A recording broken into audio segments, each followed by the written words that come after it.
Bismillahirrahmanirrahim. Assalamualaikum warahmatullahi wabarakatuh. Anda bersama saya Ustaz Hafizi Al-Hafiz dan insya-Allah hari ini kita akan membongkar rahsia di sebalik nama 114 nama-nama surah. Hari ini insya-Allah kita akan membincangkan satu surah, iaitu surah yang ke-40, surah Ghafir. Sama-sama kita nantikan dan kita dengarkan bersama-sama insya-Allah.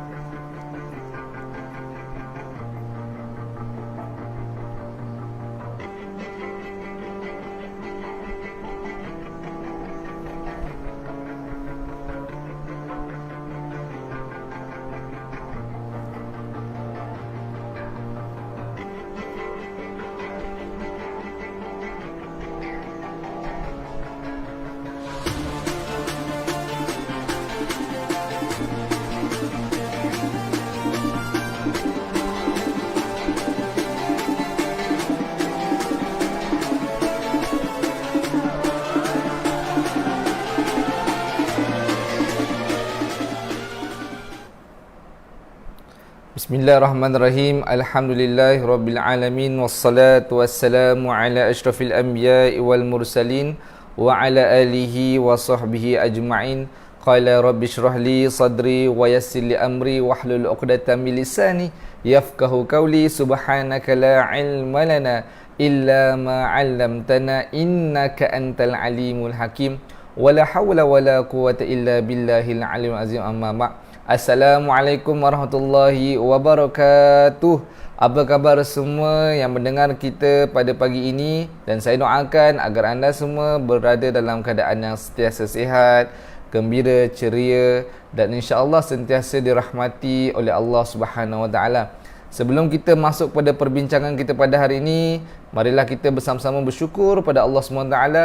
Hari ini Allah Subhanahu Wa Taala masih beri ruang dan peluang kepada kita untuk terus hidup atas muka bumi ini, untuk kita menambah amalan kita, untuk kita bertaubat atas dosa-dosa kita, supaya apa? Hari ini menjadi lebih baik daripada hari semalam. Hari esok menjadi lebih baik pada hari ini. Dan mudah-mudahan apa yang kita usahakan ini dinilai dan diganjarkan oleh Allah Subhanahu Wa Taala insya-Allah. Tuan-tuan, puan-puan muslimin muslimat dan dirahmati Allah, sebelum kita berbincang, mohon bantu saya respon. Boleh dengar tak suara saya? Dan kita harapkan agar perjalanan live kita pada hari ini berjalan dengan lancar. Tolong tulis kat komen, bantu saya respon sekiranya suara saya didengar dengan jelas. Kalau ada masalah ataupun ada tersekat-sekat ataupun kurang jelas, kita boleh sama-sama bantu dan kita cuba atasi masalah sebaiknya supaya perjalanan perkongsian live kita pada hari ini berjalan dengan lancar insya-Allah. Mungkin boleh bantu saya dengar ke tidak suara saya? Boleh tolong komen di ruangan chat. Harapnya boleh didengar dengan jelas walau di mana anda berada. Untuk makluman semua, kini saya live di Tuaran Sabah, di negeri Bayu, negeri di bawah Bayu kan. Jadi diharapkan agar perkongsian live kita pada hari ini dengar dengan jelas. Okey, Safiah Firaz kata alhamdulillah dengar. Rumah Ruman, Assalamualaikum Ustaz. Waalaikumsalam. Alhamdulillah jelas. Terima kasih atas respon dan diharapkan agar tuan-tuan dan puan-puan, anda semua yang berada dalam live kita pada hari ini boleh kongsikan link ini, live ini pada sahabat-sahabat kita di Facebook ataupun di personal Facebook kita ataupun di page-page kita ataupun di grup-grup, dan boleh copy link yang ada ni, mungkin kita boleh hantar di grup-grup WhatsApp dan sebagainya. Mudah-mudahan ramai yang turut dapat manfaat dan bersama kita pada pagi ini insya-Allah. Mudah-mudahan mungkin usaha kita sedikit untuk share, untuk bantu kongsi kepada sahabat-sahabat itu memberi manfaat yang sangat besar untuk kita semua insya-Allah. Terima kasih Puan Noridah binti Hairuddin. Jelas Ustaz. Alhamdulillah. Mudah-mudahan kita dapat manfaat bersama pada pagi ini, bukan sekadar anda tetapi lebih-lebih lagi kepada diri saya yang berkongsi pada hari ini. Saya bukannya nak mengajar, tapi kita nak mengajak bersama-sama untuk kita faham ilmu, faham agama, faham Al-Quran, dan mudah-mudahan dengan kefahaman yang ada ini memberikan kekuatan, memberikan taufik dan hidayah untuk kita sama-sama beramal terhadap agama insya-Allah. Tuan-tuan, puan-puan, muslimin muslimat yang dirahmati Allah Subhanahu Wa Taala sekalian.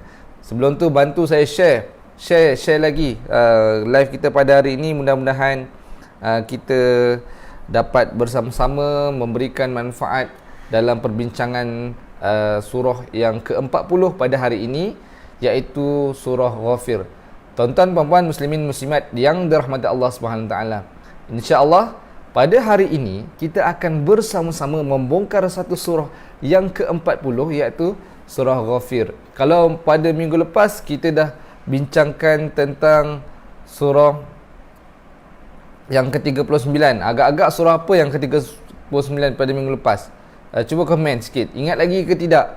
Surah yang ke-39 sebelum surah Ghafir, surah apa?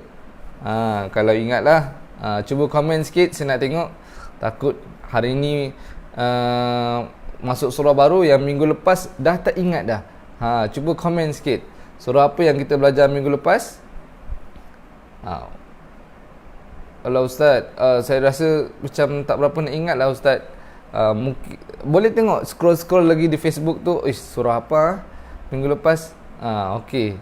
Surah Az-Zumar, mantap. Rumah Haruman antara yang terawal komen. Alhamdulillah. Betul. Surah yang ke-39 surah Az-Zumar. Dan sekarang kita bincang surah yang ke-40, iaitu surah Ghafir. Jadi untuk kita tengok apakah yang perlu kita tahu dalam surah Ghafir. Mungkin yang ada Quran ataupun yang ada Quran terjemahan boleh buka, boleh tengok sama-sama supaya perbincangan kita ini lebih baik. Dan saya harap Rabiatul Adawiyah kata Az-Zumar. Alhamdulillah, betul. Mantap. Maknanya kita belajar, kita ingat, kita catat, kita kongsi, kita amal. Mudah-mudahan itulah yang terbaik. Sebab tu sebelum saya pergi lebih lanjut tentang surah Ghafir ini, saya teringat satu hadis Nabi Muhammad sallallahu alaihi wasallam. Rasulullah sallallahu alaihi wasallam sabda, khairukum man ta'allamal Quran wa 'allamah. Sebaik-baik manusia ni adalah mereka yang belajar Al-Quran dan mengajarkannya. Hari ini kita cuba belajar Al-Quran, kita cuba belajar memahami Al-Quran, belajar cara membaca Al-Quran, belajar cara menghafal Al-Quran, dan kita cuba untuk menyampaikan apa yang kita mampu. Sebab tu saya mohon kepada tuan-tuan dan puan-puan, kalau sekiranya ada info-info yang terkini, maklumat-maklumat ataupun apa sahaja yang kita rasakan bermanfaat, bantu saya tolong tulis di ruangan komen, supaya ilmu tu kita kongsi bersama, manfaat tu kita rasai bersama, insya-Allah. Tuan-tuan, ini 8 fakta yang ada dalam surah Ghafir. Siapa yang berkelapangan, siapa yang nak pahala lebih, siapa yang nak faham lebih, keberkatan lebih, bantu saya tolong tulis, catat di komen. Maksud nama surah Ghafir bermaksud yang maha pengampun. Yang maha pengampun. Okey, nanti kita akan bincangkan bersama-sama. Dan kalau boleh, cuba buka Al-Quran. Pada muka surat 467 itu adalah permulaan surah Ghafir. Macam mana yang saya dah tulis dekat dalam nota di sebelah ni. Muka surat 467 terletak pada juzuk yang ke-24, merupakan surah yang ke-40 dan juga merupakan surah Makkiyah.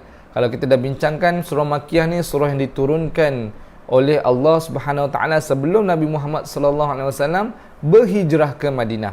Dan dia banyak menekankan soal-soal akidah, kepercayaan dan asas keimanan kepada Allah Subhanahu Wa Taala. Okey, boleh buka surah 467. Dan saya ada satu soalan yang mungkin boleh kita bincangkan bersama. Dan selalu saya akan tanya, bila mana kita berbicara tentang rahsia di sebalik nama 114 nama-nama surah ini, mungkin nama surah ini ada perkataannya dalam surah ini. Cuba kita teliti satu persatu setiap muka surat, pada ayat keberapakah? Ini soalan dia. Siapa yang jumpa boleh tolong tulis kat komen. Pada ayat berapakah perkataan Ghafir ini tercatat di dalam surah ini? Kalau ada boleh tulis, kalau tak ada tulis, Ustaz saya tak jumpa lah, tak ada lah Ustaz. Okey, boleh juga tolong tulis kat komen. Kita buat exercise sikit hari ni. Kita cari sikit, ada tak perkataan Ghafir dalam surah Ghafir. Okey, Okey, kalau kita tengok buka dalam surat 467 ada 10 muka surat tu, 10 halaman, boleh selak satu persatu tengok mana perkataan ghafir yang ada dalam surah ini. Okey, jumlah ayat yang ada dalam surah ini sebanyak 85 ayat. Jumlah perkataan pula sebanyak 1200 patah perkataan. 1200 patah perkataan. Kalau kita ingat mungkin karangan-karangan masa peperiksaan dulu, inilah ada 120 patah perkataan, ada yang kita kena jawab bahasa Melayu kan, tapi jumlah perkataan yang ada dalam surah Ghafir sebanyak 1200 patah perkataan. Ni boleh juga kira, tak ada masalah. Kalau rajin lah, insya-Allah. Dan jumlah huruf dalam surah Ghafir sebanyak 4970 huruf. Alhamdulillah. Okey. Yang Maha Pengampun. Okey, ada yang dah komen dah tu, surah perkataan Ghafir ini ada pada ayat yang keberapa, tapi saya tak nak beritahu sama ada betul ataupun tidak. Mungkin ada satu, mungkin ada beberapa. Cuba cari lagi. Kita dah ada yang respon, terima kasih. Alhamdulillah, mudah-mudahan itu membantu kita lebih faham, insya-Allah. Tuan-tuan dan puan-puan, itu sedikit berkenaan fakta dalam surah Ghafir. Dan kita tengok di sebalik nama surah. So siapa yang ada buku di sebalik 114 nama-nama surah ini, boleh buka bersama-sama, boleh ambil supaya kita dapat bincangkan bersama-sama. Siapa yang tak ada buku, teringin nak ada buku, teringin nak dapatkan manfaat dan juga faham Al-Quran, boleh komen link yang ada di komen nanti, insya-Allah mungkin kita punya admin akan bantulah untuk anda dapatkan buku sebalik 114 nama-nama surah. Okey, berkenaan dengan surah Ghafir ini, okey, saya masih menunggu lagi anda semua untuk komen, untuk respon pada ayat keberapakah perkataan Ghafir ini dicatatkan dalam surah Ghafir. Okey, surah ini dinamakan Ghafir kerana kalau kita boleh buka dalam muka surat 88 dalam buku di sebalik 114 nama-nama surah ini, ada dicatatkan bahawa surah ini dinamakan Ghafir kerana surah ini Allah SWT menyebutkan sifat agungnya di awal surah, iaitu yang Maha Pengampun. Kemudian Allah SWT mengulang-ulang menyebut keampunannya dan mengajak manusia supaya bertaubat untuk memohon keampunan daripada Allah. Seperti mana yang disebut dalam ayat yang ke-42, wa ana ad'ukum ilal azizil ghaffar. Ini diulangkan beberapa kalilah berkenaan dengan galakan untuk kita, saranan untuk kita bertaubat kepada Allah dan mengajak manusia juga bertaubat kepada Allah Subhanahu Wa Taala. Kalau kita tengok dalam muka surat 89 pula ada disebutkan surah Ghafir ini juga disebut sebagai surah mukmin, iaitu lelaki yang beriman, kerana merujuk kepada seorang lelaki yang beriman pada zaman Fir'aun yang terdapat pada ayat yang ke-28. Nanti kita akan cuba tengok sikit-sikit. Kalau siapa yang ada Quran sekarang, mungkin boleh buka dulu untuk kita tengok siapakah lelaki ini, apa cerita dia, apa kisah dia, apa kaitan dia dengan Fir'aun, apa kaitan dia dengan Nabi Musa. Kita akan tengoklah bersama-sama, insya-Allah. Dan kita tak berniat nak mentafsirkan ayat by ayat, ayat per ayat, sebab ia akan mengambil masa yang sangat lama. Cuma kita mentadabbur ayat-ayat supaya kita ambil pengajaran, supaya kita faham konteks yang ingin dibincangkan dalam surah Ghafir ini dan juga dari ayat ke ayat, insya-Allah. Dan kalau kita tengok, sesungguhnya setiap sesuatu itu mempunyai inti, dan inti Al-Quran ialah surah yang dimulakan dengan Hamim ataupun disebut dengan Hawamim, disebut dalam kitab Ad-Durrul Manthur. Kalau kita perasan, surah Ghafir ini dimulakan dengan Hamim, juga dengan beberapa surah yang lain.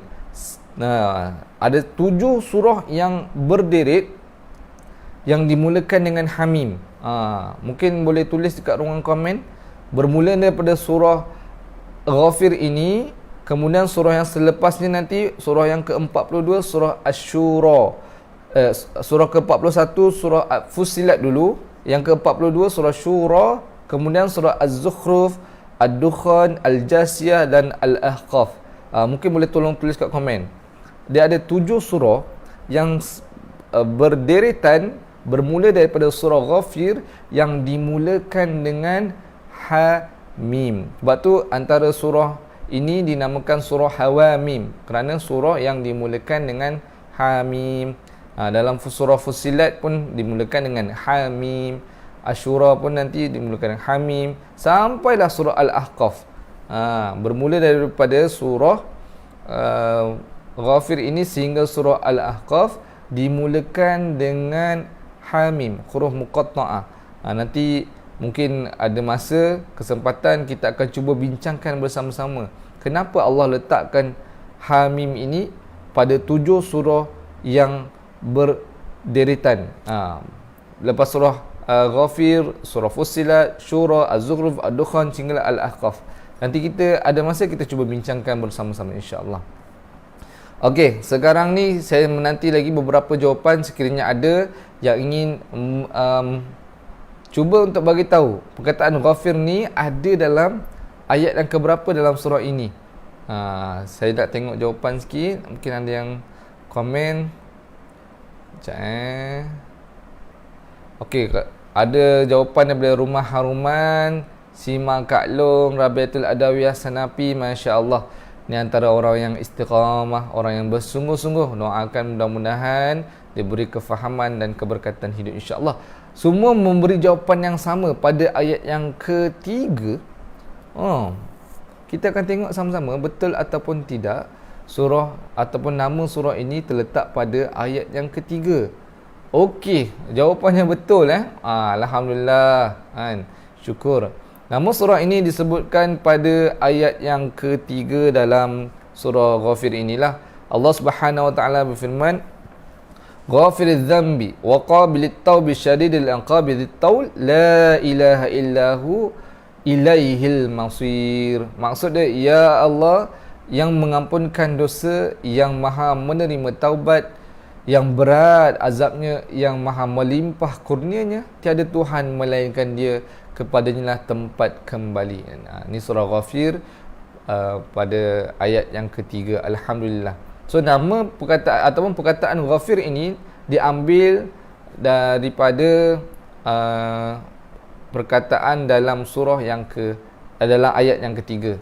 So boleh tolong tulislah lagi Alhamdulillah. Maknanya Rabiatul, Sima dan juga Rumah Haruman. Alhamdulillah, bagus, mantap Betul jawapan anda semua. Sebab tu kalau kita buka Quran, boleh buka muka surat 467.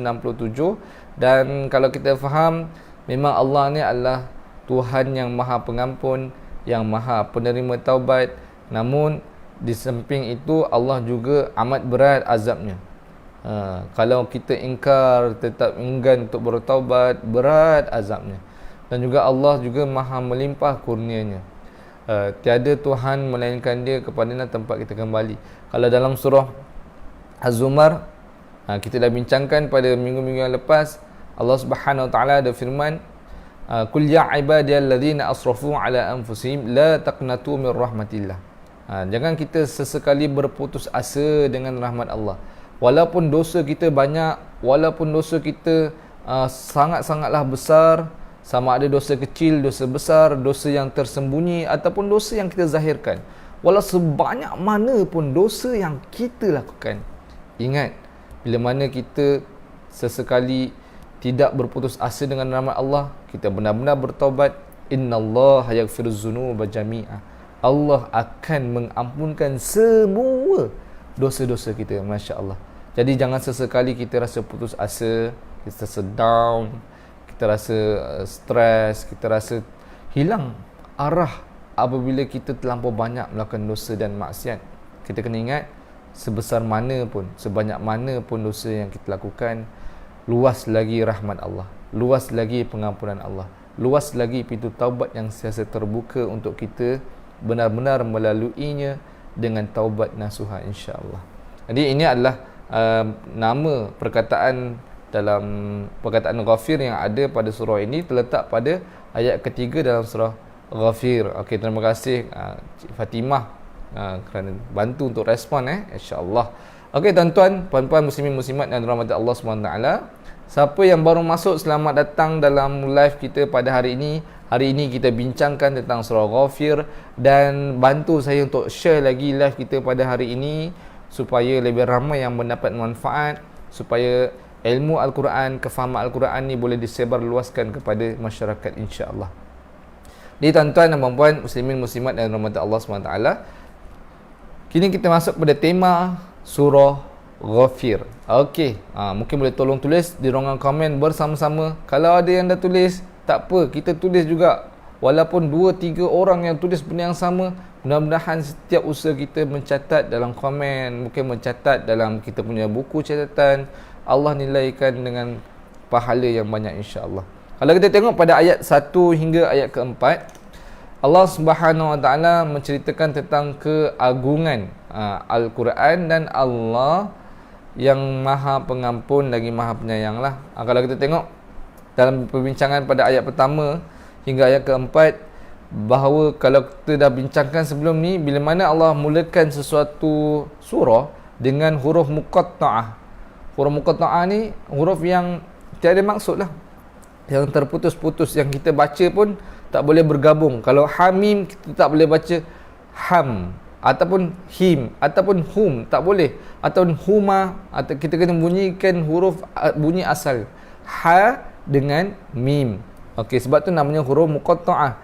Dan kebiasaannya selepas huruf muqatta'ah ada ayat yang menceritakan tentang keagungan Al-Quran, tentang kehebatan Al-Quran. Sebab tu dalam ayat kedua Allah Subhanahu Wa Taala firman, tanzilul kitabi minallahil azizil alim.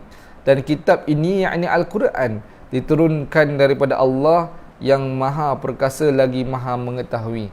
Nak katakan Allah ni Maha Perkasa, Allah ni Maha Mengetahui, Allah ni Maha Penerima Taubat, Allah ni amat berat azabnya, Allah ni sangat luas rahmatnya dan juga kurniaannya. Dan nak katakan inilah kitab Al-Quran yang diturunkan daripada Allah Subhanahu Wa Taala. Ini apa yang kita boleh belajar daripada ayat 1 hingga ayat keempat. Ayat ke-5 dan ke-11 merupakan doa malaikat pemikul arash kepada orang-orang yang beriman. Kalau kita tengok pada ayat yang ke-5 hinggalah ayat yang ke-11, bagaimana malaikat ini sentiasa mendoakan orang-orang yang beriman. Jadi tidak menjadi satu kerugian untuk kita meletakkan dan mengusahakan diri kita menjadi orang yang beriman, kerana para malaikat akan sentiasa mendoakan orang-orang yang soleh, orang-orang yang beriman, orang-orang yang sentiasa melakukan kebaikan. Sebab tu kita cuba sentiasa berusaha melakukan kebaikan dalam setiap kehidupan kita lah, insya-Allah. Ayat ke-12 hingga ayat ke-21, satu seruan. Berdoalah kepada Allah sahaja, kerana Allah Maha mengetahui walaupun kadar kelipan mata. Ini merupakan satu dalil bagaimana kita nak minta kepada Allah ni, kita minta directly kepada Allah. Jangan kita melalui perantaran-perantaran lah. Maksudnya kita mohon kepada orang-orang tertentu, ataupun kita melalui perantaraan. Seperti orang-orang, kalau kita tengok bagaimana orang-orang yang kafir, dia melalui perantaraan patung berhala untuk disampai kepada Tuhan mereka. Tapi kita orang-orang Islam tidak perlukan patung-patung berhala, tidak perlukan sesuatu untuk menjadi perantaraan antara kita dengan Allah. Cukup kita mohon kepada Allah, Allah pasti akan mendengar. Allah ni bukanlah terlampau jauh untuk kita minta bantuan orang tengah untuk sampaikan permintaan kita kepada Allah Subhanahu Taala. Ataupun antara adab kita berdoa, kita tak perlulah berdoa terlampau kuat sampai menjerit-jerit, sampai tinggi-tinggikan suara, sebab Allah ni sangat dekat. Sangat-sangat dekat dengan kita untuk kita minta directly kepada Allah. Sebab tu dalam surah Al-Baqarah Allah Subhanahu Wa Taala firman, wa idza sa'alaka ibadi anni fa inni qarib ujibu da'watad da'i idza da'an falyastajibu li wal yu'minu bi la'allahum yarshudun. Allah katakan, wa idza sa'alaka ibadi anni fa inni qarib. Jika ada yang bertanya bagaimana nak minta permohonan kepada Allah, cakaplah Allah tu qarib. Allah suruh Nabi Muhammad sallallahu alaihi wasallam memberitahu bahawa Allah ini sangat-sangatlah dekat dengan kita. Jadi mintalah pertolongan, mintalah doa directly kepada Allah Subhanahu wa taala. Sebab Allah ni Maha mengetahui. Kadang-kadang kita tak cakap pun apa yang terlintas di hati kita pun Allah tahu. Jadi apatah lagi lah, apa salahnya untuk kita teruskan berdoa kepada Allah Subhanahu wa taala. Okey, kalau seterusnya ayat ke-22 hingga ayat ke-40. Ya, betul tu. Puan Syifa S Yusra, alhamdulillah, hanya Allah tempat kita berharap directly, insya-Allah. Doa pada Allah banyak-banyak. Allah akan bagi. Kalau doa, kita doa sungguh-sungguh. Kalau ibadah, contoh antara waktu yang dekat antara kita dengan Allah adalah waktu kita sujud. Dalam satu hadis Nabi sallallahu alaihi wasallam, antara masa ataupun kedudukan yang sangat dekat antara seorang hamba kepada Tuhannya adalah waktu sujud. Jadi sujud lama sikit, doa tak ada masalah. Puan Syifa Sarip, boleh insya-Allah. Kita sujud lama-lama. Kita boleh juga berdoa kepada Allah ketika kita sujud. Mudah-mudahan Allah kabulkan permintaan kita, insya-Allah. Okey, seterusnya ayat 22 hingga 40 berkenaan dengan kisah Nabi Musa, Firaun dan lelaki mukmin, lelaki yang beriman kepada Allah Subhanahu taala. Okey, kisah ni agak panjang lah. Kalau kita tengok bermula pada ayat 22 hinggalah ayat yang ke-40 menceritakan kisah Nabi Musa, bagaimana Nabi Musa berdakwah kepada Firaun, dan namun wujud satu orang lelaki yang beriman yang duduk bersama dengan Firaun, cuba membantu Nabi Musa untuk memberikan ajaran ataupun dakwah kepada Firaun. Ini nanti kita akan tengok. Cuba kita selak-selak dulu pada ayat 22 dan hingga 40 ni untuk kita cuba baca sedikit kisah tentang Nabi Musa, Firaun dan lelaki mukmin ini. Cuba sebelum sama-sama dengar ni, cuba buka Quran, kita cuba baca. InsyaAllah kita akan bincangkan nantilah bersama-sama. Okey, kemudian ayat ke-41 hingga 54 berkenaan dengan gambaran siksaan yang sangat-sangat dahsyat, sangat-sangat berat kepada ahli neraka. Masya-Allah. Nauzubillah min zalik. Kita tak nak tergolong dalam neraka. So, bila mana kita berinteraksi dengan Al-Quran, membaca ayat 41 hingga 54, kita akan diperlihatkan gambaran bagaimana siksaan yang akan dirasai oleh ahli neraka. Jadi kita berusahalah untuk mengelakkan diri kita tergolong dalam golongan ahli neraka dengan kita cuba jauhkan diri kita daripada dosa dan maksiat, bersungguh-sungguh bermujahadah untuk kita melakukan ketaatan, bermujahadah untuk kita meninggalkan dosa dan maksiat, insya-Allah. Okey, kita seterusnya tengok ayat yang seterusnya, iaitu pada ayat ke-55 hingga 58 bagaimana Allah Subhanahu Wa Taala menyeru supaya kita sabarlah dengan kata-kata manusia dan yakinlah dengan janji Allah yang akan memberikan kemenangan, dan seruan untuk bertaubat dan juga perbanyakkan bertasbih. Kalau kita faham dalam ayat antara ayat 55 ke 58 ini, nak katakan Allah menyuruh Nabi Muhammad sallallahu alaihi wasallam untuk bersabar dengan manusia-manusia, dengan mad'u, dengan sasaran dakwahnya, dan ingat janji Allah Subhanahu taala akan beri kemenangan kepada orang-orang yang beriman. Dan juga satu saranan, walaupun kita ni melakukan usaha-usaha dakwah, melakukan urusan-urusan agama Allah, jangan lupa untuk kita bertaubat dan juga banyakkan berzikir dan bertasbih kepada Allah Subhanahu Wa Taala. Okey, kemudian ayat 59 hingga 77, satu seruan untuk kita berdoalah terus kepada Allah dan Allah pasti mengabulkan doa kita. Nanti kita akan tengok sama-sama pada ayat yang ke-60 bagaimana satu seruan Allah Subhanahu Wa Taala. Pernah selalu kita dengar juga, wa qala rabbukum ud'uni astajib lakum, kan, berdoalah kepadaku nescaya aku akan perkenankan permintaan itu. Kita akan bincangkan sama-sama, insya-Allah. Kemudian ayat ke-78 hingga 81 mengisahkan tentang semua rasul membawa ajaran yang sama. Ini satu peringatan ataupun satu saranan kepada Nabi Muhammad SAW dan juga motivasi kepada Nabi Muhammad SAW yang mengatakan bahawa rasul-rasul yang ada sebelum-sebelum Nabi Muhammad pun membawa ajaran yang sama. Rintangan pun rintangan yang sama. Jadi Nabi tidak keseorangan. Kerana Nabi-Nabi dan Rasul-Rasul sebelum ini pun melakukan dan menghadapi situasi yang sama. Jadi teruskanlah melakukan usaha-usaha dakwah dan mengajak manusia kepada Allah. Dan yang terakhir sekali, penutup bahagian surah Ghafir ini pada ayat 82 hingga 85 berkenaan dengan iman yang sia-sia akan tidak berguna. Kita tengok bagaimana manusia yang hanya mengatakan mereka beriman tetapi mereka tidak beramal. Keimanan mereka hanya sekadar di mulut, hanya sekadar di lisan, tidak dibuktikan dengan perbuatan, maka itu menjadi satu perkara yang sangat tidak berguna dan sia-sia di dunia dan di akhirat. Jadi ini antara tema-tema yang boleh kita bincangkan bersama, insya-Allah. Allah suruh kita bersabar, Allah suruh kita berdoa, insya-Allah. Mudah-mudahan Allah berikan kita kekuatan untuk kita beramal.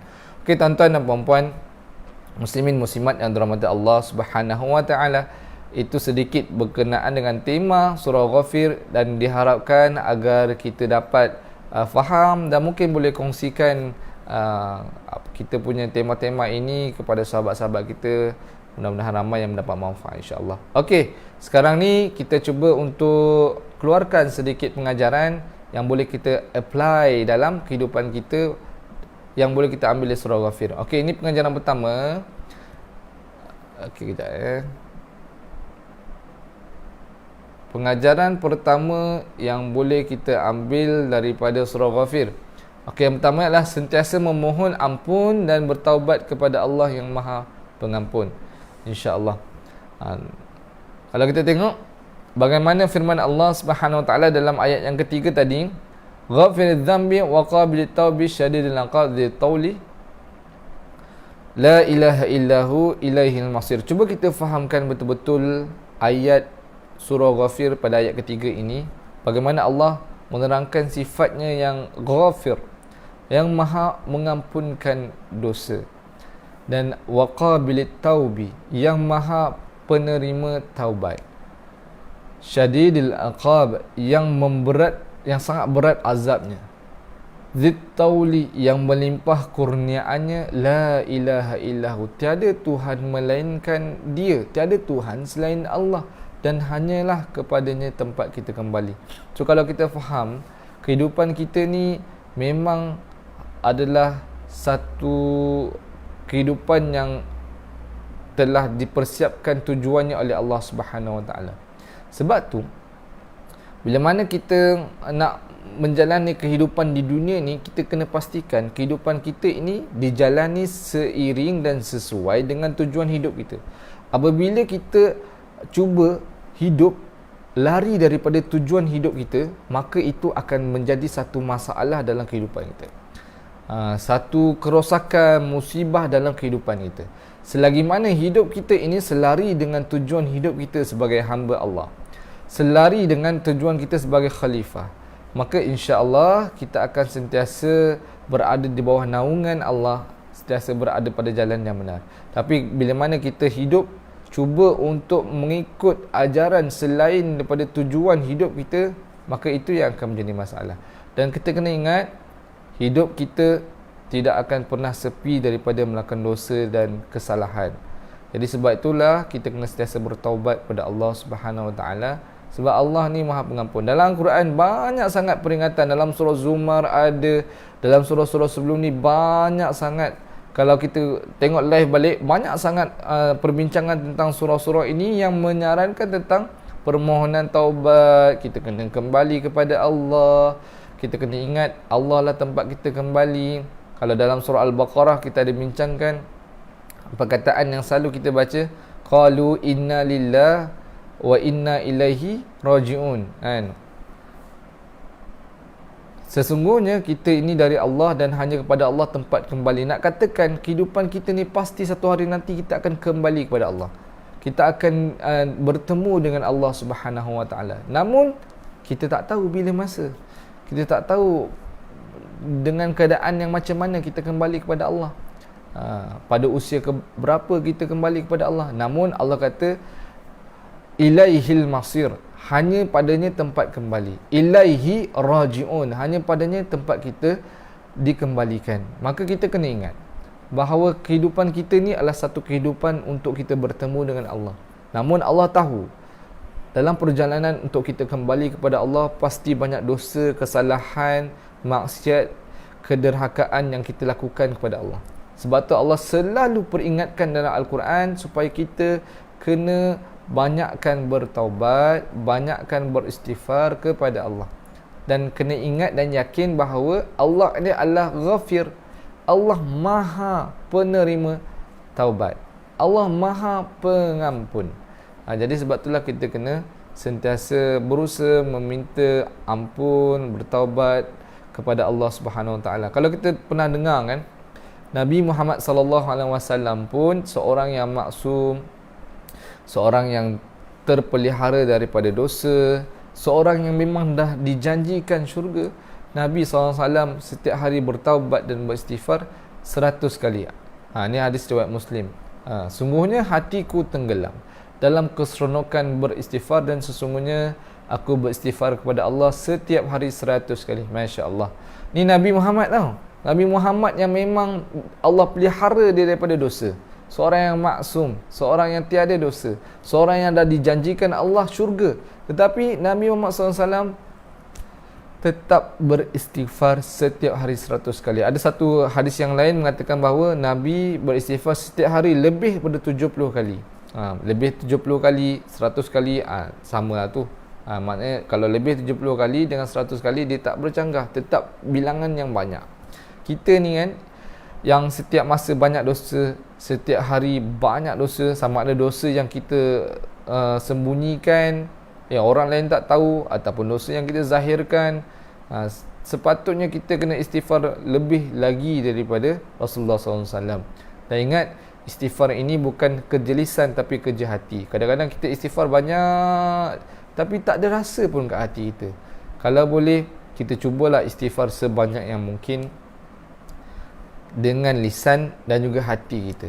Kita benar-benar merasai penyesalan terhadap apa yang kita buat. Kita benar-benar bersungguh-sungguh kita azam tak nak lagi buat apa yang kita dah terlanjur melakukan dosa ataupun sesuatu maksiat tersebut. Kita berusaha bersungguh-sungguh untuk kita tak nak pun pergi ke tempat-tempat yang pernah mengingatkan kita tentang dosa, ataupun ke tempat-tempat yang akan mengingatkan kita tentang maksiat-maksiat yang kita lakukan. Mana kita benar-benar taubat dengan taubat yang benar-benar ikhlas, taubat nasuha kepada Allah SWT. Mudah-mudahan Allah menerima segala permohonan taubat kita lah. Sebab tu kalau boleh, kita jangan sesekali tangguhkan taubat. Tangguhkan istighfar. Jangan kita rasa Allah, sebab kita tahu kan Allah ni Ghafir, Allah ni Maha Pengampun. Allah akan mengampunkan dosa. Allah juga waqabil taubi, Allah Maha penerima taubat. Jangan disebabkan kita tahu yang Allah ni Maha Pengampun, kita ambil kesempatan. Tak apalah, Allah ni Maha Pengampun. Nantilah kita lambat-lambat sikit, kita buatlah dosa lagi kan. Nanti kan Allah maafkanlah balik. Nanti kita dah taubat, kita buat balik. Nanti Allah ampunkan balik. Itu adalah satu perkara yang salah, yang sangat-sangat tidak patut kita lakukan. Sebab tu Ibn Qayyim Al-Jauzi ada menyebut orang yang bodoh adalah apabila orang yang tahu Allah ni Maha Pengampun dan disebabkan itu dia terus melakukan dosa dan maksiat kerana dia tahu Allah ni Maha Pengampun. Itu orang yang bodoh lah. Orang yang paling bodoh ni adalah orang yang tahu Allah ni Maha Pengampun, tapi disebabkan itulah dia ambil kesempatan untuk dia terus melakukan dosa dan maksiat. Jadi kita tak nak tergolong dalam golongan orang yang bodoh ni. Disebut oleh Ibn Qayyim supaya kita tahu Allah Maha Pengampun dan kita benar-benar bertobat kepada Allah Subhanahu Wa Taala, insya-Allah. Setiap hari beristighfar 100 kali. Alhamdulillah, insya-Allah Ayu Luqman, Jamilah Rosni, insya-Allah istighfar 100 kali setiap hari. Insya-Allah boleh kita mampu istighfar 100 kali, buat, teruskan. Boleh lebih, buat juga, tak ada masalah. Kalau boleh kita lazimi kehidupan kita seharian ini. Kita mungkin tengah basuh pinggan, kita tengah lipat baju, sidai kain, kemas rumah, vacuum. Mungkin satu ahad ni ramai yang ambil masa untuk mengemas rumah, untuk masak dan sebagainya. Boleh setiap aktiviti yang kita lakukan cuba kita lazimi lidah kita dengan banyakkan beristighfar. Mungkin tengah masak, astaghfirullahalazim, astaghfirullahalazim, astaghfirullahalazim. Mudah-mudahan dia menjadi amalan kita bersama. Kerana istighfar ini masya-Allah satu amalan yang sangat-sangat besar fadilatnya, ganjarannya. Masya-Allah. Sangat-sangat besar. Kalau kita pernah dengar para ulama banyak menyebut, ada yang menyebut pada zaman Abu Hanifah, Imam Abu Hanifah, ada orang yang dikabulkan segala permintaannya asbab diamalkan istighfar sepanjang kehidupannya. Maka dengan asbab berkat amalan istighfar ini, segala permintaan yang dihajati dikabulkan Allah Subhanahu wa taala. Masya-Allah. Cuba bayangkan kalau kita benar-benar istighfar, kita beristighfar semata-mata kerana Allah, mudah-mudahan bila hati kita bersih, hati kita jernih, mungkin asbab itu Allah Subhanahu wa taala akan memberikan segala apa yang kita hajati. Banyaklah kelebihan-kelebihan istighfar ini, insya-Allah. Okey, kita akan bincangkan di lain harilah tentang kelebihan istighfar. Banyaklah dalam surah An-Nur, surah Hud ada dibincangkan juga, insya-Allah. Okey, tuan-tuan dan puan-puan, muslimin muslimat yang dirahmati Allah Subhanahu taala, itu pengajaran yang pertama, tema yang dikaitkan dengan surah Ghafir. Okey, kita pergi kepada pengajaran yang kedua yang mungkin kita boleh ambil bersama-sama untuk kita praktikkan dalam kehidupan kita berkenaan dengan pendakwah perlu ada hikmah dan juga himmah. Rumah-rumah kata Allah Maha Pengampun Al-Ghafur dalam Asma-ul Husna, masya-Allah. Okey, tuan-tuan, puan-puan, muslimin muslimat dan rahmat Allah Subhanahu taala. Pengajaran yang kedua berkenaan dengan pendakwah perlu ada hikmah dan himmah. Apa tu hikmah? Apa tu himmah? Masya-Allah.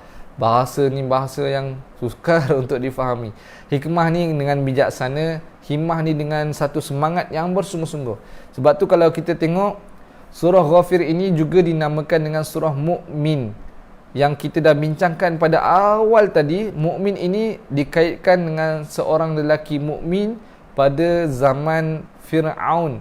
Okey, kalau kita tengok pada ayat yang ke-29, cuba buka Al-Quran bersama-sama. Okey, saya tak sempat nak tayangkan dekat sini. Kalau kita buka Al-Quran dalam surah Ghafir pada ayat yang ke-29, Allah Subhanahu wa taala ada menyebut ya qaumi lakumul mulk, ya qaumi lakumul mulkul yawma zahirina fil ard. Bagaimana dalam ayat yang ke-29 satu kaedah yang digunakan oleh lelaki tersebut untuk memulakan sasaran dakwah dan panggil dengan panggilan yang disukainya. Ini antara satu kaedah yang boleh kita praktikkan. Mungkin boleh bantu saya untuk tulis kat komen juga bagaimana pendakwah perlu lakukan terhadap sasaran dakwah dia. Yang pertama, mulakan sasaran dakwah. Sebab tu kalau boleh, bila mana kita nak menyampaikan kebenaran, menyampaikan pesanan-pesanan dakwah, walaupun kita tengok kan bagaimana sasaran dakwah kita, mad'u kita ni memanglah dia dah buat satu kesalahan, satu kesilapan dalam kehidupan dia. Namun banyak kali kita ingatkan bahawa kita kena melihat seseorang yang telah melakukan ketelanjuran dan dosa ini, sasaran dakwah kita ni, dengan pandangan kasih sayang. Kita benci dosa yang dilakukan, bukan benci orang yang melakukan dosa tersebut. Sebab tu kalau kita benci dosa dia dan juga benci juga orang yang melakukan dosa, maka kita tidak akan mampu memuliakan sasaran dakwah kita. Sebab tu dalam ayat yang ke-29 ni, bagaimana orang mukmin itu dia telah memanggil dan menyeru kaumnya dengan panggilan yang disukai olehnya. Ya qaumi lakumul mulkul yawma zahirina fil ard. Telah memanggil kaumnya dengan panggilan yang baik. Sebab tu kalau kita tengok, kita kena panggil dengan panggilan yang baik lah. Macam mana yang berlaku kalau kita ambil pengajaran lah.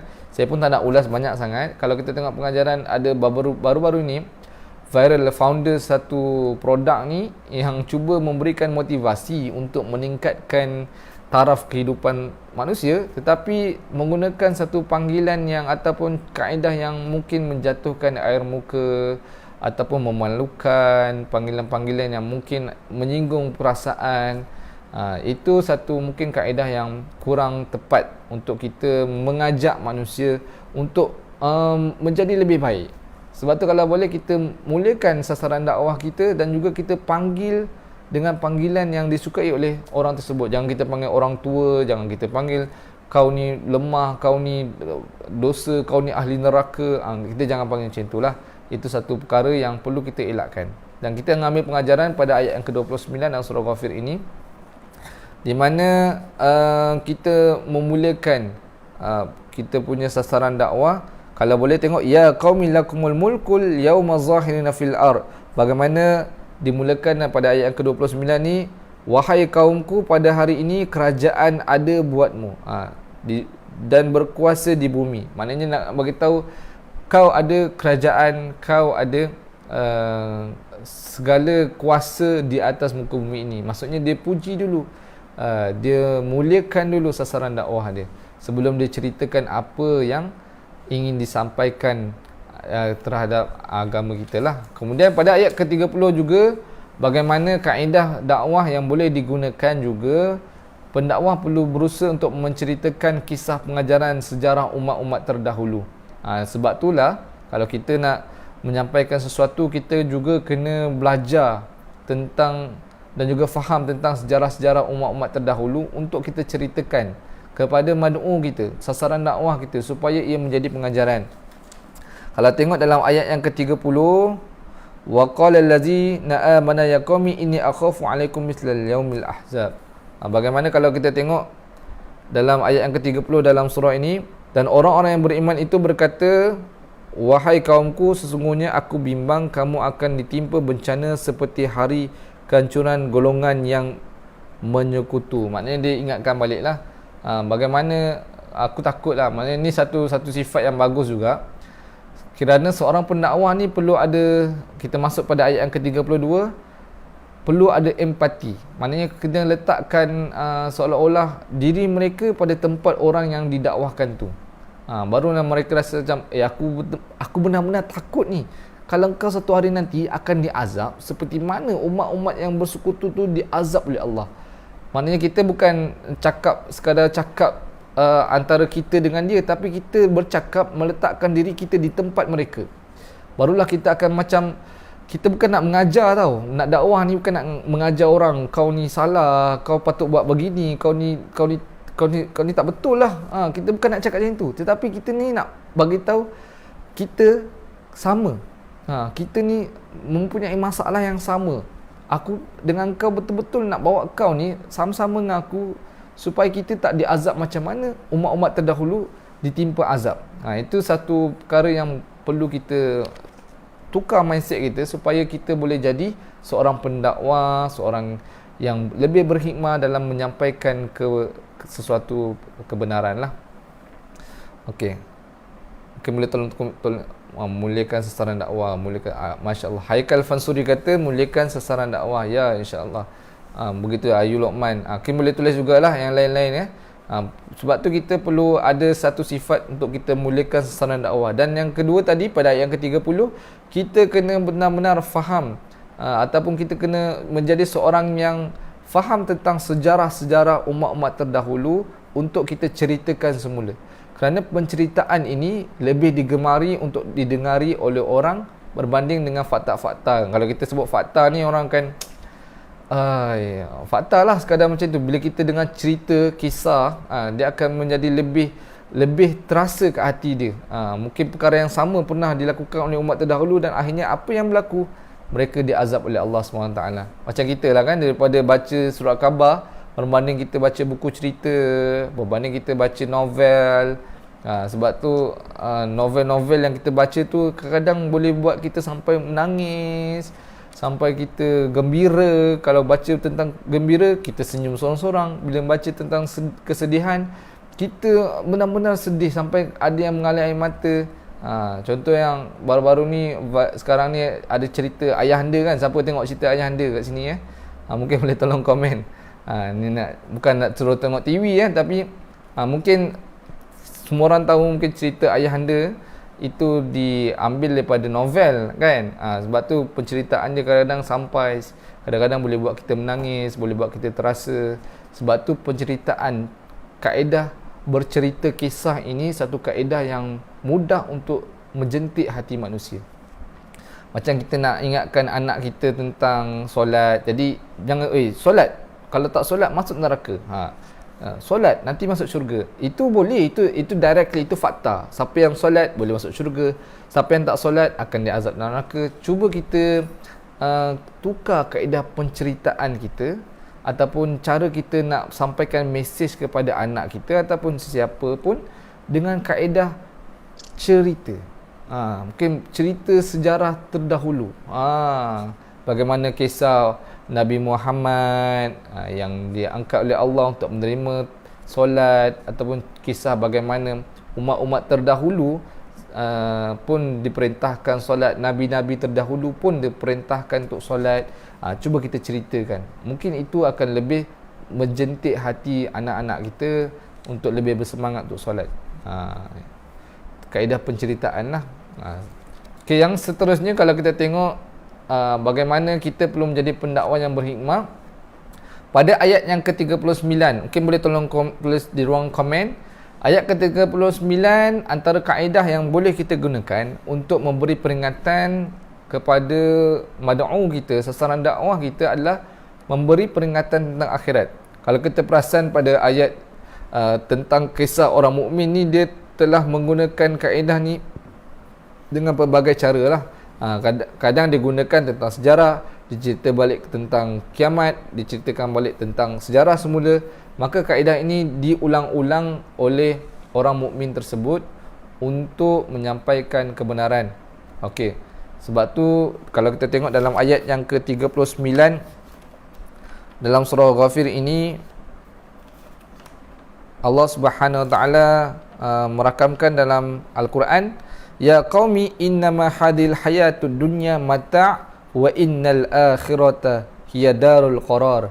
Bagaimana kalau kita tengok dalam surah Ghafir ini, Allah Subhanahu Taala firman, hai kaumku, sesungguhnya kehidupan dunia ini hanyalah kesenangan sementara dan sesungguhnya akhirat itulah negeri yang kekal. Bagaimana peringatan tentang akhirat diperingatkan kepada kaumnya, dan nak dikatakan bahawa dunia ini hanyalah kesenangan yang sementara saja.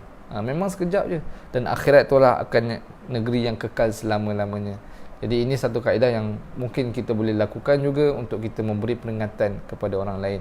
Kemudian ayat ke-41 hingga 42, kita sampaikan pesanan yang logik yang mudah diterima oleh penerima lah, ataupun mad'u kita. Maknanya kita nak cerita sesuatu tu biar satu pesanan tu yang logik, mudah diterima oleh sasaran dakwah kita. Kalau kita sasarkan dakwah kita kepada anak-anak remaja, pastikan kita punya mesej tu mesej yang senang diterima, yang dekat dengan mereka. Kalau kita punya sasaran dakwah ni adalah orang-orang yang lebih berusia, mungkin golongan-golongan 30-an, 40-an, 50-an, mungkin kaedah dia ataupun pesanan tu cuba yang mudah diterima dan logik pada pemikiran akal mereka. Takkan kita nak cerita pada anak kita yang umur 3-4 tahun tentang solat, kita letaklah dalil Quran, dalil hadis, kita letaklah falsafah solat, kita letaklah solat-solat sunat ada, solat-solat qiyamul lail, kita cerita semua, maka anak-anak kecil ni akan rasa satu perkara yang sangat berat untuk difahami. Jadi pastikan apa yang kita nak sampaikan itu satu pesanan yang logik. Kalau kita tengok dalam ayat yang ke-41 dan 42 ni, bagaimana orang beriman itu menyeru kaumnya dengan satu pesanan. Hai kaumku, bagaimanakah kamu? Aku menyeru kamu kepada keselamatan, tetapi kamu menyeru aku ke neraka. Kenapa kamu menyeruku supaya kafir kepada Allah dan mempersekutukannya? Dan apa yang aku ketahui, padahal aku menyeru kamu beriman dan Allah lah yang maha perkasa. Satu benda yang logik lah. Kita ingatkan dia kepada Allah untuk kita selamatkan daripada neraka. Dia pula reply balik untuk ajak kita kepada neraka. Maka itu satu benda yang perlu difikirkan secara logik. Apabila mereka ikut pesanan-pesanan yang disampaikan oleh orang yang berdakwah ini, maka insya-Allah mereka akan selamat daripada neraka, akan dimasukkan dalam syurga. Namun jika sebaliknya, maka itulah yang akan menimpa diri mereka, akan diazab dalam neraka. Dan yang terakhir sekali, kaedah yang terakhir sekali yang dirakamkan dalam surah Ghafir ini, untuk kita menyampaikan dakwah, menyampaikan agama Islam ini, serahkan urusan kita kepada Allah Subhanahu wa taala. Allah Subhanahu wa firman dalam ayat ke-44, mungkin kita selalu dengar ayat ni, fasatazkuruna ma aqulu lakum wa ufawwidu amri ila Allah. Innallaha basirun bil ibad wa ufawwidu amri ila Allah. Mungkin kita dah cuba cara-cara yang sebelum-sebelum ni, kita dah cuba menyampaikan, memuliakan sasaran dakwah kita. Kita pun dah cerita kisah-kisah umat-umat terdahulu sebelum-sebelum ni. Kita pula dah meletakkan tempat kita ni bersama dengan orang yang kita dakwahkan. Kita benar-benar bukannya simpati, tetapi kita empati. Simpati ni kita kesian kat mereka, tapi bila empati ni satu sifat yang lebih mulia, yang kita letakkan diri kita di tempat mereka. Dan kemudian kita juga telah memberi peringatan tentang gambaran akhirat yang lebih kekal, dunia ni hanya sementara. Kita pun dah gunakan kaedah untuk kita sampaikan pesanan dengan satu pesanan yang logik, yang mudah diterima oleh sasaran dakwah kita. Dan akhir sekali, setelah kita berusaha, kita ufawwidu amri ilallah, wa ufawwidu amri ilallah, dan kita serahkan urusan kita ini kepada Allah. Tugas kita hanya berdakwah, tapi yang memberi hidayah adalah Allah. Tugas kita adalah melakukan sesuatu dengan terbaik, tetapi yang memberikan hasilnya adalah Allah Subhanahu Wa Taala. Sebab tu kita jangan lupa, apabila kita menyerahkan urusan kita kepada Allah, apapun hasilnya, apapun keputusannya, pasti kita tidak akan rasa dianiaya, kita tak akan rasa lemah, kita akan redha, akan terima dengan hati yang penuh dengan keredaan dan hati yang penuh dengan kelapangan dada, insya-Allah. Kita akan lapang dadalah terhadap apa yang berlaku. Kita dah buat yang terbaik dan kita serahkan kepada Allah Subhanahu wa taala, insya-Allah. Sama-sama kita jadi baik untuk membawa sama-sama, betul Cik Ma Kak Long, dia kata sama-sama kita jadi baik dengan membawa sama-sama menuju kebaikan, insya-Allah. Itulah kita punya matlamat hidup kita. Betul tu. Hidup kita ni memanglah tujuan hidup kita ni untuk menjadi hamba Allah dan juga menjadi khalifah, untuk kita menjadi orang yang baik sebagai hamba, dan juga untuk kita memberi kebaikan ataupun mengajak orang ke arah kebaikan sebagai seorang khalifah. Sebab tu saya ingatkan sebelum-sebelum ni, diri saya dan banyak guru-guru kita pun ingatkan, syurga ni sangatlah luas untuk kita duduk seorang-seorang dalam syurga. Sebab tu kita cuba bawa ramai lagi orang-orang yang lain, keluarga kita, jiran kita, saudara mara kita, siapa sahaja, sahabat-sahabat kita, untuk bersama-sama dalam syurga nanti. Dan kita kena ingat, sebelum kita nak ajak mereka dalam syurga tu, kita kena selamatkan diri kita dulu daripada neraka, untuk kita layak masuk syurga. Kalau kita pun tak layak nak masuk syurga, macam mana kita nak bawa orang lain untuk sama-sama masuk dalam syurga? Rumah Haruman kata zikir ayat 44 surah Al-Ghafir ini bagus diamalkan. Ya, betul. Ni kita betul faham. Kalau kita selalu dengar satu klip video Ustazah Asma Harun kan, kita pernah dengar kalau kat YouTube, di Facebook, Ustaz Asma Harun selalu kempen ayat 44 surah Ghafir ini untuk kita sama-sama amalkan. Apabila kita ada masalah, apabila kita ada perkara-perkara yang mengganggu hati kita, mengganggu kehidupan kita, maka kita wa ufawwidu amri ilallah. Kita benar-benar menyerahkan urusan kehidupan kita ni kepada Allah. Bila mana kita menyerahkan urusan kehidupan kita kepada Allah, maka insya-Allah Allah akan berikan jalan terbaik dalam setiap permasalahan kita. Allah akan memberikan jalan keluar bagi setiap masalah kita. Allah akan memberi kebaikan. Dan kita kena ingat, setiap apa yang Allah berikan dalam kehidupan kita, sebenarnya Allah ingin berikan kebaikan. Allah beri baik, sebenarnya kita nampak memang itulah kebaikan untuk diri kita. Bila mana Allah beri sesuatu yang tidak baik, suatu musibah, ujian, kita rasa itulah satu keburukan dan satu perkara yang akan membebankan hidup kita. Tapi di sebalik beban, ujian, musibah itu, sebenarnya Allah pun nak bagi kebaikan. Cuma kita sahaja yang belum lagi nampak apa hikmah di sebalik setiap musibah yang berlaku itu. Jadi sama-samalah kita bersangka baik dengan Allah Subhanahu Wa Taala. Everything yang Allah bagi, sebenarnya Allah nak bagikan kebaikan untuk hidup kita, insya-Allah. Jadi itu yang kedua dan yang terakhir sekali yang ingin saya bincangkan, pengajaran yang benar-benar saya rasa saya kena kongsikan kepada tuan-tuan dan puan-puan pada hari ini. iaitu kita kena sentiasa berdoa kepada Allah dengan penuh yakin kepadanya. Sebab tu kita kena doalah kepada Allah. Allah firman dalam surah Ghafir ini pada ayat ke-60, boleh buka, wa qala rabbukum ud'uni astajib lakum innal ladzina istakbaru an ibadati sayadkhuluna jahannama dakhirin. Kalau kita tengok dalam ayat yang ke-60 ini, Allah Subhanahu Wa Taala berfirman, dan Tuhan kamu berfirman, berdoalah kepadaku nescaya aku perkenankan doa permohonan kamu. Sesungguhnya orang yang sombong, innal ladzina yastakbirun, sesungguhnya orang yang sombong, takabur daripada beribadah dan berdoa kepadaku akan masuk neraka Jahannam dalam keadaan hina. Masya-Allah. Nauzubillah min zalik. Kalau kita tengok, ini adalah satu perintah untuk Allah, untuk kita lah, daripada Allah SWT, untuk sentiasa berdoa dan memohon kepada Allah, dan kena yakin bahawa Allah akan memakbulkan segala permintaan kita. Dan kita jangan jadi orang yang sombong, hamba yang sombong, hamba yang enggan untuk berdoa dan beribadah kepada Allah.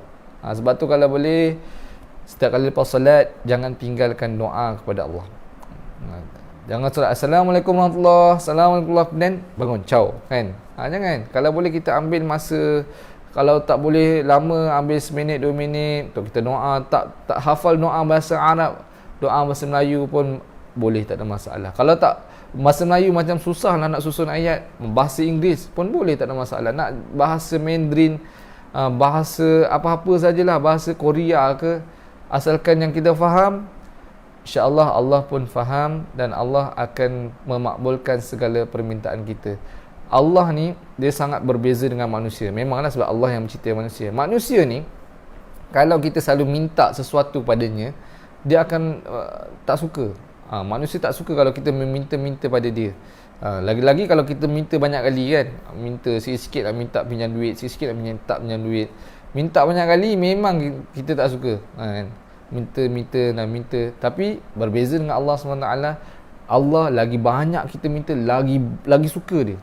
Allah sangat suka pada hamba yang suka meminta-minta dan berdoa kepada dia. Jadi kita banyakkanlah berdoa, dan kita kena yakin setiap permintaan kita, setiap doa yang kita panjatkan kepada Allah, pasti akan Allah kabulkan. Tapi Allah ni ada cara dia untuk kabulkan doa-doa kita. Kadang-kadang kita pun terfikir, Ustaz kata dalam Quran ni kan kata wa qala rabbukum ud'uni astajib lakum. Allah suruh kita doa kepada Allah, minta pada Allah, Allah akan perkenankan. Tetapi saya ni dah berpuluh-puluh tahun Ustaz doa nak jadi kaya, nak jadi jutawan, tak jadi jutawan pun Ustaz. Kadang kita ni minta macam-macam, minta itu doa hari-hari, bangun tahajud, tak dapat-dapat. Doa ini solat hajat setiap hari, tak dapat-dapat. Betul ke Allah ni akan makbulkan doa kita? Itu satu persoalan yang selalu ditanyakan, yang selalu mungkin terngiang-ngiang di fikiran kita. Betul ke Allah ni akan makbulkan doa kita? Ni dalil dia, Allah akan makbulkan doa kita. Tapi Allah ada cara dia untuk mengabulkan doa setiap permintaan kita. Ini saya kongsikanlah beberapa cara Allah mengabulkan doa kita. Yang pertama sekali, kalau kita boleh tengok, ni saya mohon tulis kat ruangan komen 5 cara Allah mengabulkan doa manusia, doa kita lah. Yang pertama, Allah makbulkan doa kita secara langsung, ataupun kita minta je Allah terus makbulkan. Ini selalu berlaku kepada para rasul, para nabi, orang-orang yang soleh. Permintaan mereka ini terus dimakbulkan oleh Allah Subhanahu Wa Taala.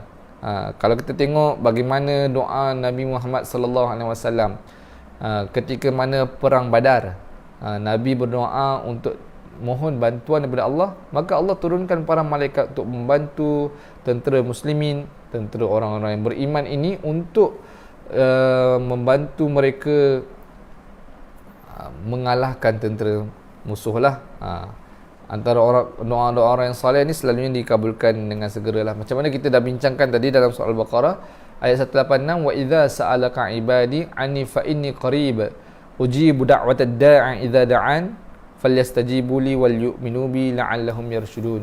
Maka Allah menerangkan, dan apabila hamba-hambaku bertanya kepadaku mengenai aku, maka beritahulah mereka sesungguhnya aku, yakni Allah, sentiasa hampir dengan mereka, maka dia akan perkenankan doa mereka apabila mereka berdoa kepadaku. Maka Allah akan kabulkan. Ini satu dalil lagi yang Allah akan kabulkan segala permintaannya. Itu cara yang pertama. Cara yang kedua, dimakbulkan pada waktu yang lain. Maknanya Allah menangguhkan hajat kita ataupun permintaan kita ni pada waktu yang lain. Contoh kita nak kita nak kaya ataupun kita nak menjadi seorang yang jutawan, yang hartawan. Tapi Allah lambatkan makbulnya doa tu sebab Allah tahu bila masa yang terbaik. Keadaan mana yang terbaik untuk Allah berikan apa yang kita minta. Ada orang yang dia nak doa nak anak. Doa nak anak, tahun pertama kahwin tak ada anak. Tahun kedua kahwin tak ada anak. Ketiga kahwin tak ada anak. Tahun keempat, kelima, mungkin tahun ke-10 baru Allah kurniakan anak. Sedangkan bila cek tak ada apa-apa pun, sihat, isteri sihat, suami sihat, tak ada sebarang masalah. Tetapi Allah berikan anak ataupun rezeki itu lambat. Mungkin Allah tahu tahun ke-10 lah tahun yang terbaik untuk dia ada anak. Dia dah bersedia, suami dia dah bersedia, isteri dia dah bersedia, maka keluarga mereka bersedia untuk menerima anak. Mungkin pada tahun pertama dia tu mungkin kurang dari sudut financial, kewangan mereka tak stabil, kerja pun masih lagi ada masalah dan sebagainya, emosi ibu tu pun masih belum stabil. Jadi bila dah semakin matang, maka ketika itu Allah kurniakan anak. Jadi itu yang Allah tahu bila dan juga keadaan yang terbaik untuk Allah makbulkan doa kita. Jadi tak salah untuk kita teruskan berdoa. Yang ketiganya, cara Allah makbulkan doa kita adalah dihindarkan daripada bahaya dan juga musibah.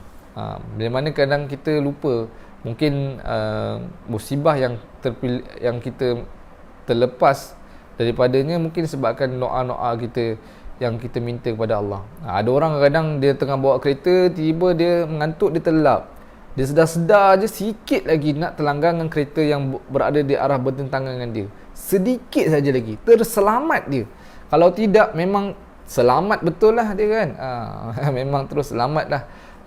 Mungkin akan berlaku kemalangan. Tetapi Allah menyelamatkan dia daripada kemalangan ataupun bahaya ataupun musibah asbab banyaknya doa dia kepada Allah Subhanahu Wa Taala. Itu yang ketiga. Yang keempat, Allah mengampunkan dosa kita. Allah mengabulkan doa kita dengan menggantikan doa itu dengan terampunnya dosa-dosa yang kita lakukan. Jadi doa banyak-banyak. Dan yang terakhir sekali, diberikan sesuatu. Yang kelima ni, diberikan sesuatu yang lebih baik, lebih bernilai di akhirat. Maka Allah, kalau kita tahulah kan, apa yang Allah berikan sesuatu di akhirat itu sangat-sangat lebih baik berbanding apa yang Allah berikan di dunia.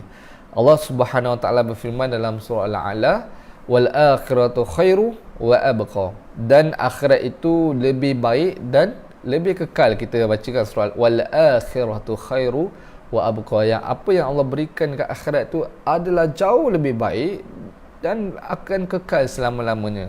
Sebab itulah kalau ada orang-orang yang soleh, ustaz-ustaz, guru-guru kita ajar, kalau kita tahu apa yang Allah berikan di akhirat, yang Allah gantikan terhadap doa-doa yang tak termakbul dekat dunia ni, maka kita akan minta semua doa kita tak termakbul di dunia dan doa kita tu digantikan dengan sesuatu yang lebih baik kat akhirat. Kalau kita tahulah apa yang Allah berikan di akhirat tu, nanti bila kat akhirat nanti kita tahu apa yang kita akan dapat bila mana doa kita yang tak termakbul kat dunia ni, maka kita akan minta, ya Allah, jangan perkenankan doa aku ni kat dunia. Gantikan doa-doa aku ni semua dengan perkara yang kau nak bagi kat aku kat akhirat nanti. Masya Allah. Tapi tak salah untuk kita harapkan sesuatu di dunia lah. Tapi kita jangan sekali hilang kepercayaan kita kepada Allah. Kita kena yakin bahawa Allah akan mengabulkan doa kita dan Allah akan bersama-sama, Allah akan memakbulkan doanya mengikut caranya. Itu sebenarnya antaranya lah yang kelima-lima ni lah, insyaAllah. Tuan-tuan dan puan-puan, muslimin muslimat dirahmati Allah SWT, kita dah berada di penghujungnya dan insyaAllah saya ulang balik lah antara pengajaran yang boleh kita ambil daripada surah Ghafir ini. Yang pertama sekali, kita kena sentiasa memohon ampun, bertaubat kepada Allah yang Maha Pengampun. Itu yang pertama. Yang kedua, pendakwah perlu ada hikmah dan juga himmah. Kita perlu ada bijaksana dan juga himmah dengan semangat. Dan kita kena tahulah kaedah-kaedah yang boleh kita applykan bersama dalam surah Ghafir ini. Dan yang terakhir sekali, yang ketiga, berdoalah kepada Allah dengan penuh yakin kepadanya, yang Allah akan mengabulkan segala doa dan permintaan kita, dan Allah ada caranya tersendiri untuk mengabulkan segala permintaan kita, insya-Allah. Wallahu alam, saya rasa itu saja yang ingin saya kongsikan pada hari ini. Terima kasih kepada yang turut bersama dengan kita setia sehingga ke penghujungnya. Masya Allah, sejam 10 minit ni, Masya Allah kan. Mudah-mudahan ada manfaat.